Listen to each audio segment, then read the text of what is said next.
এই নুন শোনো না। কি হয়েছে? তুমি আমার রাস্তা আটকাচ্ছ কেন? তোমার সাথে আমার কোনো কথা নাই। আচ্ছা তুমি এরকম রেগে যাচ্ছ কেন? সেদিনের ব্যবহারের জন্য আমি এক্সট্রিমলি সরি। সরি। তুমি আমার কাছে মাপ চাচ্ছ কেন? তুমি কোনো দোষ করছো? এই শরতে তোমার সাথে কোনো কথা বলার ইচ্ছা নেই আমার। আরে শোনো না প্লিজ, আমাকে এবার মতো ক্ষমা করে দাও। সরি। আচ্ছা ঠিক আছে, মাফ করলাম। তাহলে আমরা এখন ফ্রেন্ডস। আচ্ছা ফ্রেন্ডস। ওকে, আমরা যখন ফ্রেন্ডস হয়ে গেলাম তাহলে আমার একটা শর্ত আছে। কি শর্ত? শর্তটা হচ্ছে তুমি আজকে আমাকে সারাদিন বিয়ে করবে, ঠিক আছে?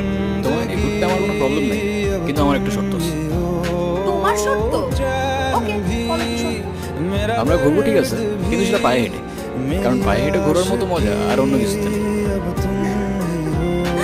তুমি যে আমার রহস্যজনক, তোমার শর্তগুলো কেমন প্যাঁচা। চলো।